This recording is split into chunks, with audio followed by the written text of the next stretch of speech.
Hello, everyone. Welcome back to Fifth Road Tarot. Welcome to the reading for the week of May 3rd.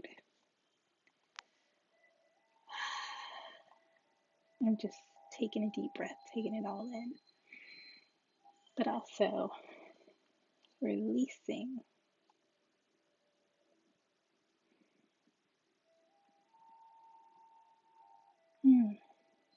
It's been quite a beautiful, growth-filled week for me, and I hope it's been the same for you. Before we get into today's reading, I just want to say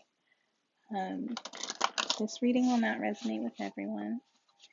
I see it as a way of working through points in life, stuck points, points where you may have questions, and maybe you're in a perspective and you maybe need a different outlook. Tarot is just a small way to tap into your way of thinking and maybe even change your view, help you change your view. Let's put it that way. So if it doesn't resonate, there are many tarot readers out there on YouTube that they just do such an amazing job. And there are many that I definitely respect, and through their knowledge, I am able to grow my own experience of life, my own outlook. So, but I also want to say thank you to some of the places and people and things where I have, educated,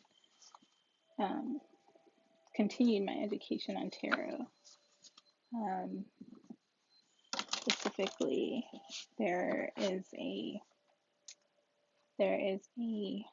oh my gosh, tarot reader. Her name is Jessica Dore. I've taken a few of her tarot skills courses, and they've been very informative. And I think off camera, what some people don't see is that every morning I do a reading for myself using all my decks for myself, for my own readings, yes, but also for to get a deeper understanding of the spiritual and historical and mythological attachment of the stories to the cards. And the biggest one that keeps emerging for me is the story of Inanna. So that's where I always find some of my best connections to the cards. So lately, and this is what I've been studying lately, is after Inanna was rescued from the depths, from the depths of her sister's kingdom.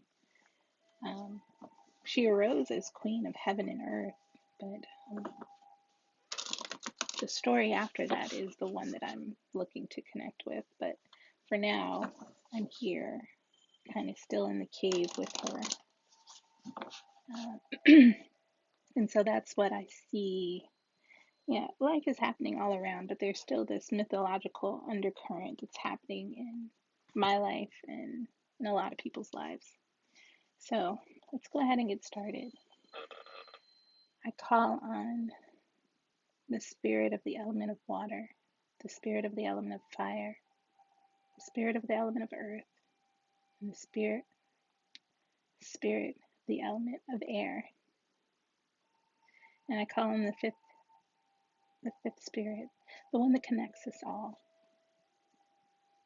the spirit of nature, the spirit of universal truth, the spirit that gives us a connection between where we are now and the star in the furthest galaxy. Help me find that line, please. Come through with a message for the collective using the tarot. Thank you, Spirit. Thank you so much. Spirit, do you have any advice for the collective for the week of May 3rd? Spirit, do you have any advice for the collective for the week of May 3rd? Spirit, do you have any advice for the collective for the week of May 3rd? Okay, thank you, Spirit. 4 cards. First card is the Nine of Wands. Second card is the Six of Cups. Third card is the Five of Wands. And the last card out is the High Priestess. Okay, so there seems to be, just off the top, there's a lot of energy here, a lot of fire, a lot of passion. And it looks like there is change and balance coming. But it looks like someone is trying to move ahead using the past. Interesting. Someone is trying to move ahead using the past. Interesting.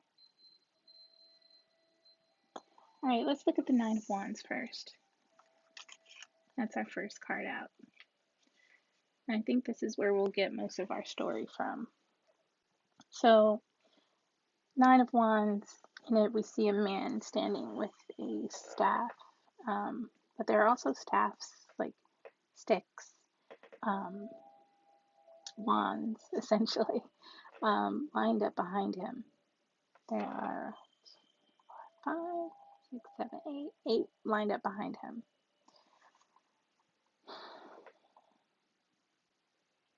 And as I think of the Nine of Wands in this sense, I think of the card of the Eight of Wands. The Eight of Wands, we see 8 wands headed toward Earth. And that typically means actions coming in quickly, blessings coming in quickly that are from above. And to me, it looks as if there are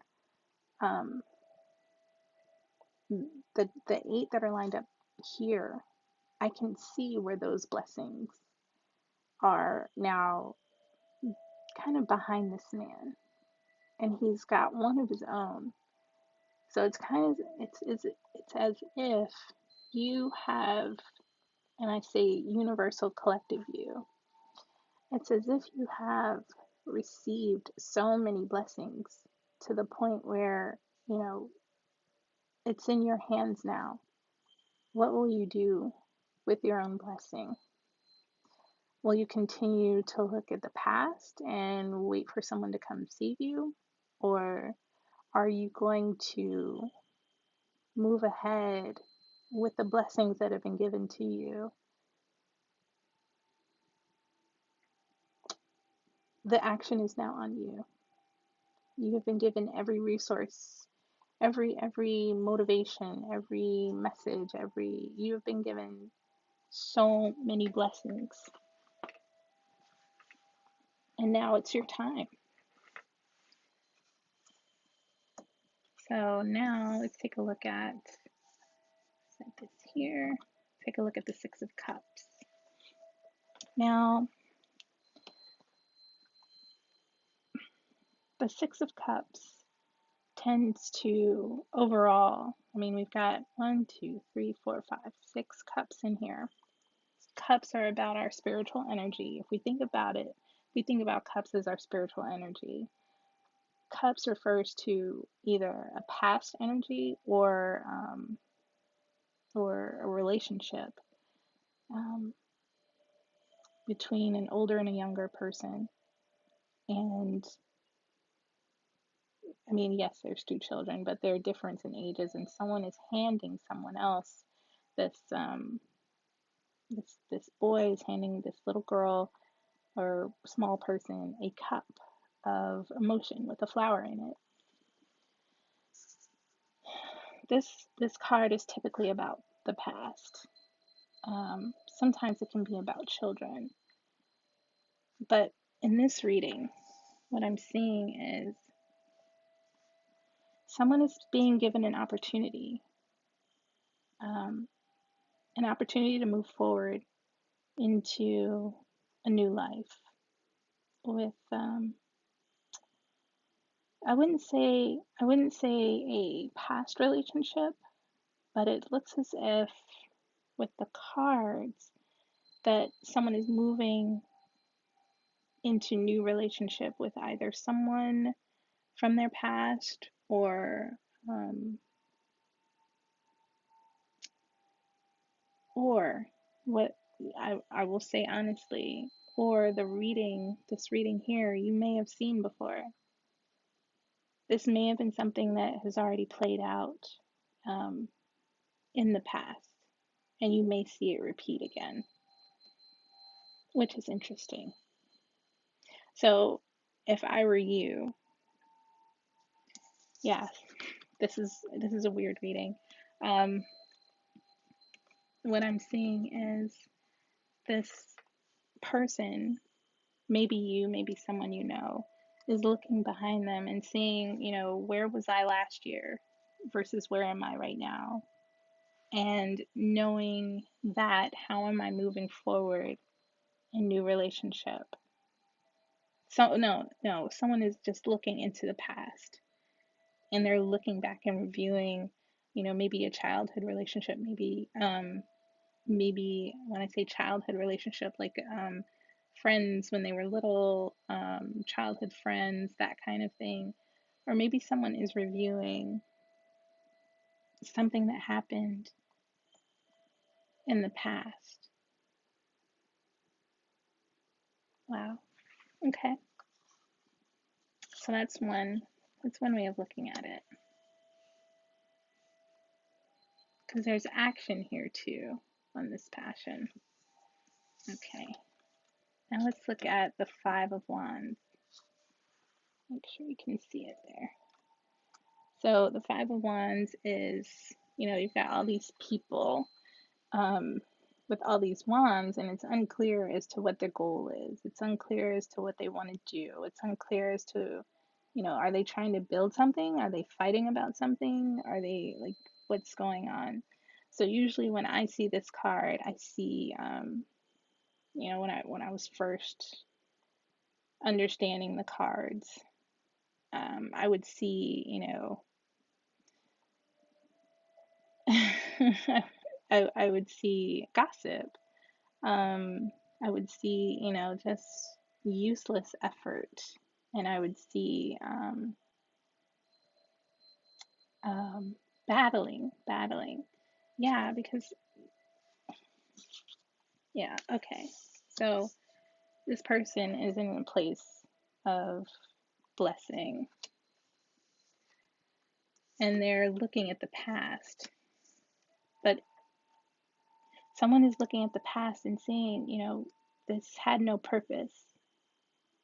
This was just a lot of disorganized action. And, there was a lot of energy, yes. There was a lot of passion, yes. But it was misdirected, misguided. It was, I want to say, chaos. And lately, like I don't know that, well, I made an Instagram post today, but essentially chaos is like we're getting rid of straight lines. We're getting rid of, in a spiritual sense, we're getting rid of straight lines. We've got a lot of passion, yes, but things are disorganized. Things are fluid now. So someone is looking in the past and seeing how maybe fruitless it was to try and have straight lines when what was needed was the fluidity, this water energy here. the cups. So it's almost as if someone didn't think something through enough.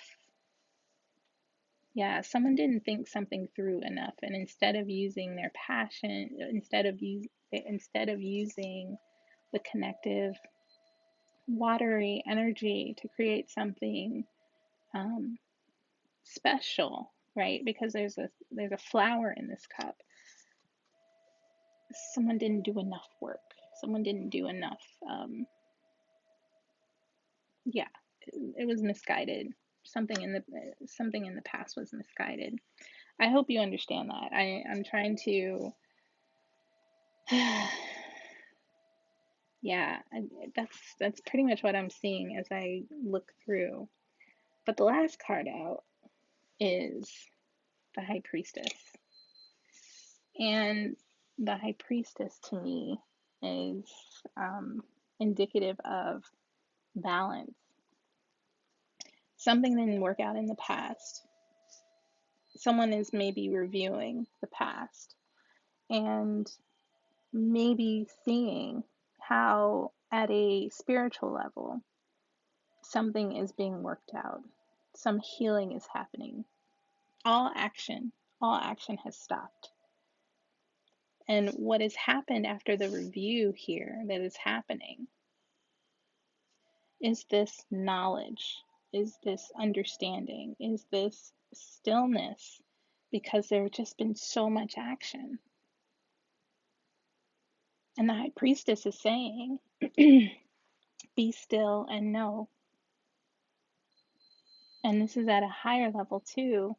Maybe someone works something out through writing, through studying, through journaling, but it still indicates that there is a higher level to be achieved by reviewing the past. There is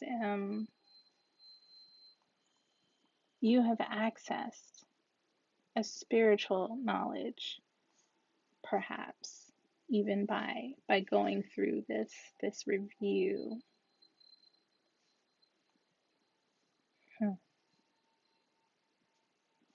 Let me get some clarification. I want to get some clarification on this Five of Wands. No, I want clarification on this Six of Cups. Spirit, can you clarify? Okay, the Six of Cups. Six of Cups was Hermit. That is a major arcana card. And the Hermit is, again, this is just confirming that there was a review here of the past. Some light shown on maybe an action that was taken. This is an inner journey, inner review. Interesting.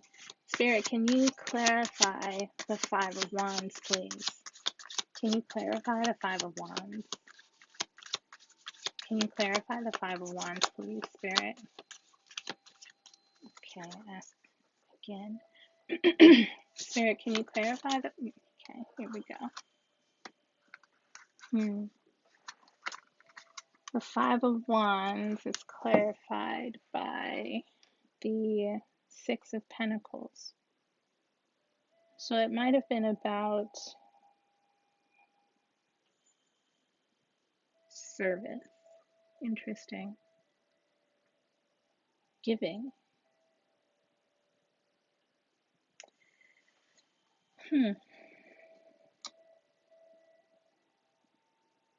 Maybe someone was giving too much in the past.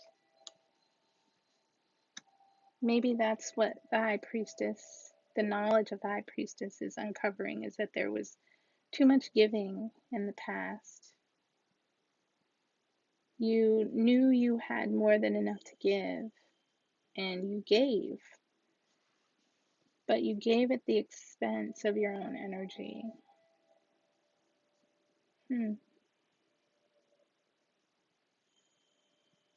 Okay. I know typically I look at the bottom of the deck, but I've already shuffled through again to get some clarification. So let's see if we can get some guidance on this reading, because the High Priestess is honestly guidance enough. But it looks as if someone has gone through or is in the process of reviewing their past actions, reviewing their the energy they may have expended thinking that they had the energy to give and the resources to give, when really it was not available. But the High Priestess says, I know now. And because I know, because I have written things down, I can now access a higher portal. And I read something interesting. About when we go through this process of review and understanding, we are able to come out with more energy to manifest. But this is the key here with the High Priestess. Because we've taken so much action and we've done so much to do everything that we can, the High Priestess says to be still. That is the only action we can take right now, is to be still. And in being still, we are able to balance masculine and feminine, light and dark, good and bad. We're able to completely not rid ourselves, but we're completely able to balance. Yes, balance. Yes. We are able to balance our masculine and feminine. We're able to balance our good and our bad. We're able to balance, our up and our down. We're finding our center. And in finding that center, we even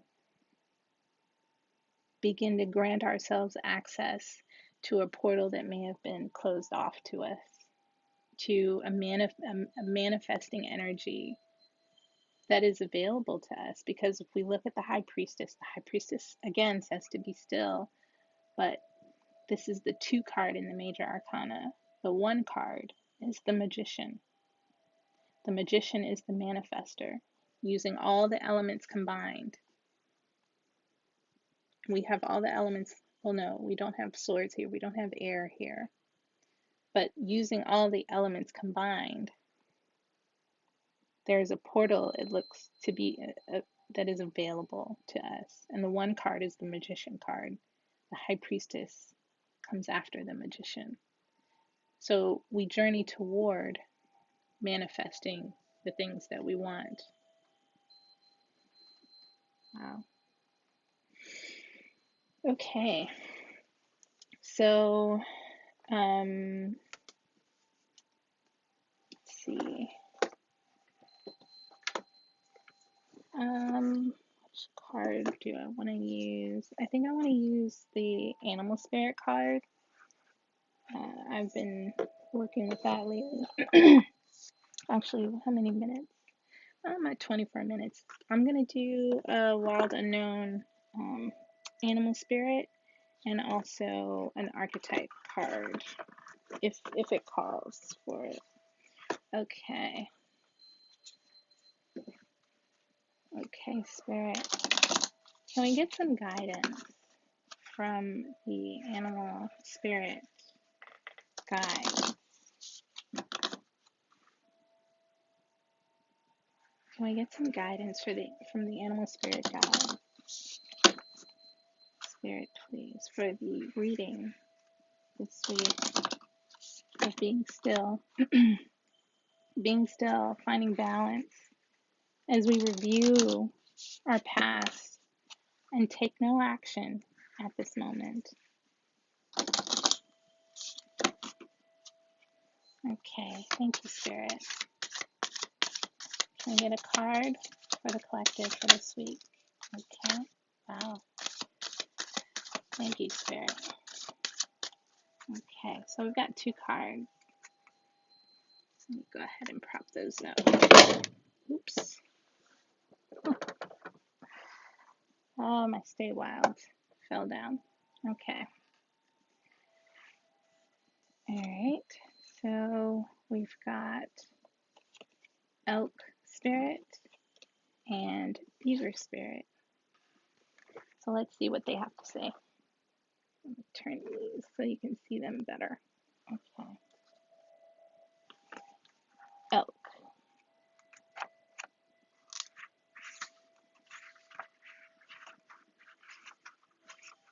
So I believe elk is part of the earth.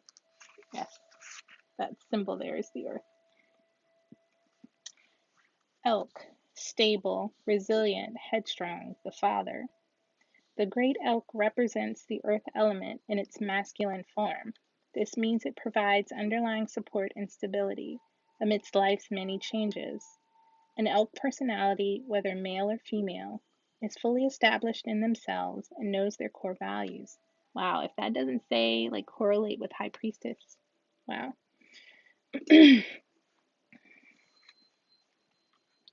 They become known and respected for acting in ways that uphold these values.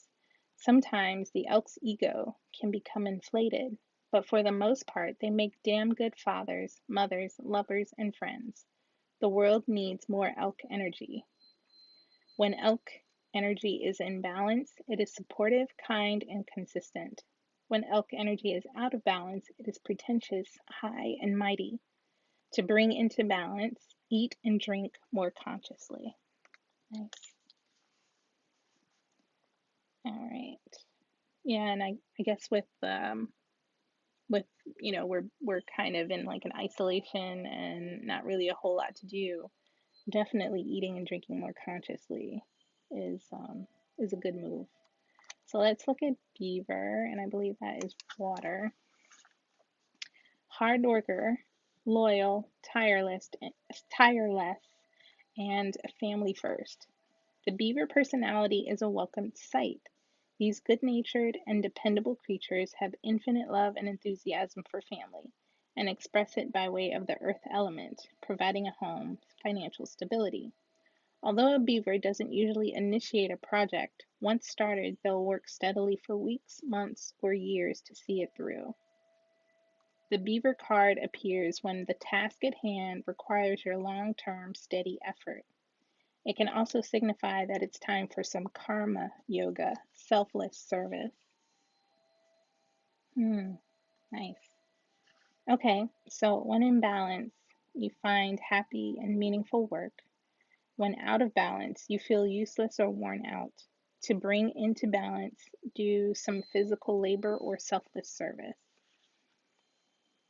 So, yeah, I think with this high priestess and this reviewing in the past, and this you were giving, but maybe you were giving, maybe you weren't giving selflessly, and maybe that is also where you're finding your balance. And here the spirit animals are saying, you know, here's an opportunity to give in good service. Good service. Honestly, I don't like using good and bad. I don't like splitting things up, because a thing is a thing, right? um, but selfless, selfless service is outside of that realm of splitting something up into good or bad, because what is selfless to you is still good. It's still good for another person, even though from another perspective someone might see it as bad. But selfless means you're doing it without need for return, without expectation of return. Yeah. Interesting. I am interested in the archetype card now, so hopefully you'll uh, sit tight with me while I ask Spirit to come in or not with more message about this reading, more guidance, more as we go through this week, maybe something to reflect on.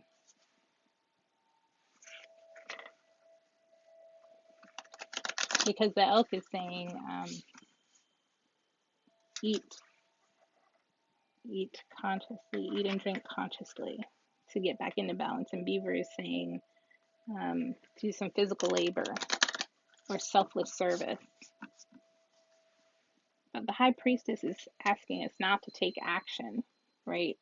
To be still and just know, maybe journal, maybe write about how we can be of selfless service. Wow. Okay. So we've got, I'm just going to prop them up here. The animal and the crone popped out. Wow, I didn't realize it would be heavy for this. Okay. Can you see this? Yeah, I think you can. Okay. So I'll go ahead and read those two. We're at about 32 minutes almost. Okay. The animal.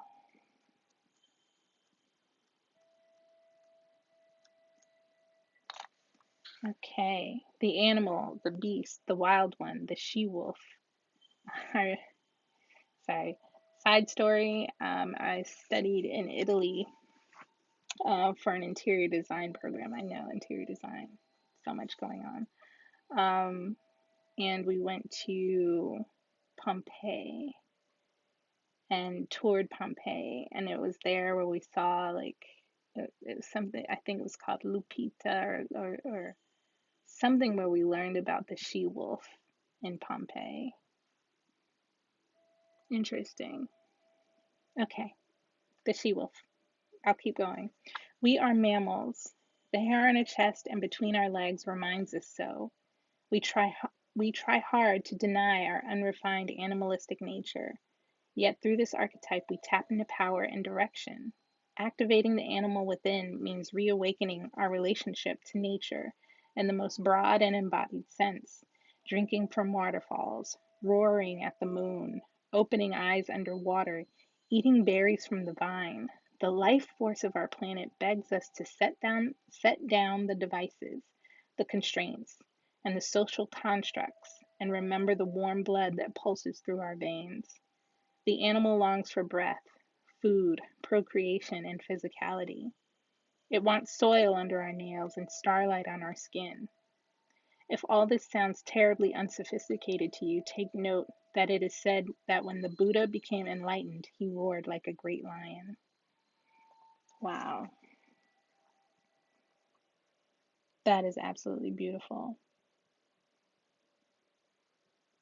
And if we're not seeing in this time period now, where we are less connected to our everyday lives, that have taken us away from remembering about nature and our connection to nature and our place in nature, this is the time to know that we are animal and maybe ponder on that. So when this energy is light, it is vital, elemental, alive, and it dances. But when it is dark, there is savagery, pent up emotion, and lashing out. Go deeper. Listen to the audio recording of Mary Oliver reading Wild Geese. Repeat every morning for 1 week. Yeah. Yep. So notice your resistance to the animal within. Where does it come from? What has it kept you from doing, wild one? You may want to journal on that. You may want to write on that. Notice your resistance from that animal, because when I think about it, the resistance within comes from, wanting to look a certain way or act a certain way or be a part of a certain, group. When you think of something, you're trying to control how you're seen, and it's not, You're an animal. Who cares what you look like? You're an animal.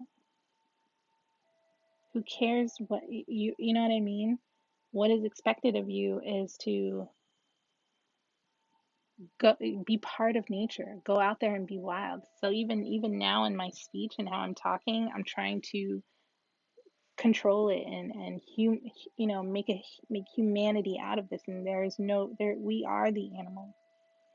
We are meant to roll around on the ground. We are meant to sniff each other and understand smells. We are meant to, you know, I'll say it.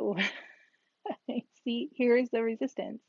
We are meant to screw like animals. We are meant to, you know what I mean? We're meant to procreate. We're meant to do these things. I'm just saying. The animal demands we get comfortable in our own skin.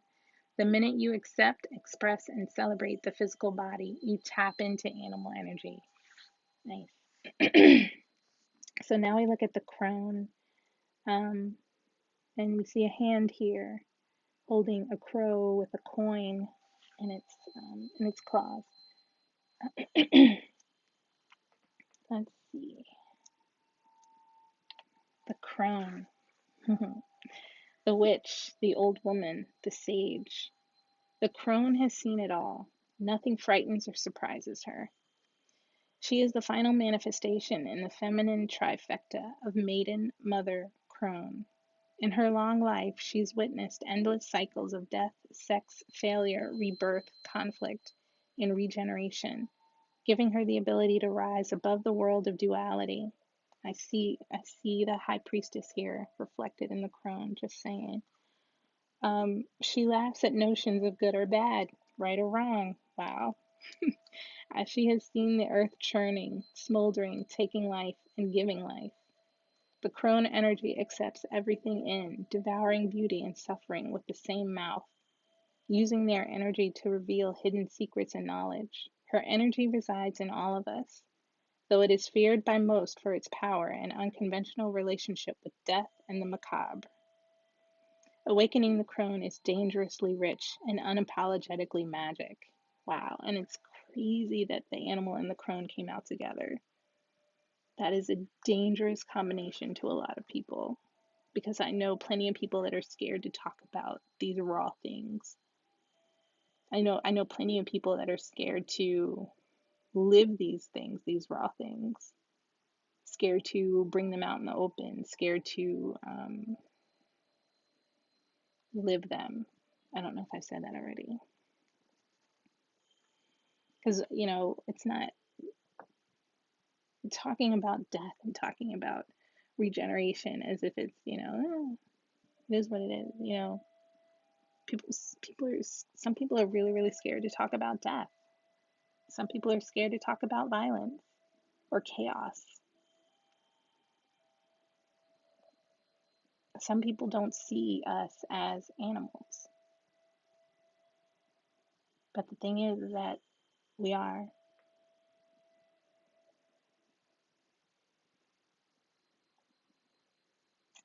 Okay, so when light, the crone is magic, clairvoyant, psychic, intuitive, and wise. When dark, the crone is vindictive, bitter, isolated, and ostracized. To go deeper, Dhumaravati, Hecate, Baba Yaga, and Lilith. Maybe research those. And actually, I've been reading a story that has Baba Yaga in it, the Maiden King, which is actually kind of a story of combined duality, or when duality kind of meets the center road and converges. Lilith has always been interesting to me. But I'll put some links in the description. Okay, so the crone has a difficult time tolerating superficial, petty, day-to-day musings. She moves away from such relationships and seeks a deeper path, even if this means a more solitary life. The crone is the master of letting go and residing in what is. She rejects nothing. The crone is often seen with the crow, smoke, night, the moon. Wow. Well, Okay, y'all. Well, that's the reading for today. If anything, I want you to take away from this week. Hopefully, you've resonated with something, but really overall, I really like this High Priestess energy that's coming up um, as we review our past this week, or as we um, maybe review past relationships, and was our energy, did we put our energy in the right place? Even though the High Priestess is saying be still, watch what you eat. With the beaver energy, with the elk energy, watch what you eat. With the beaver energy, maybe to bring it into balance, do some selfless service. Something that doesn't require you to do a whole lot, but do something that is helpful for someone else. Okay. Um, I hope you have a wonderful week. Send you um, all sorts of blessings. And yeah, I'll see you next week. If you're interested in a reading, please reach out to me via my website, which is also linked below. Yeah, namaste. Thank you.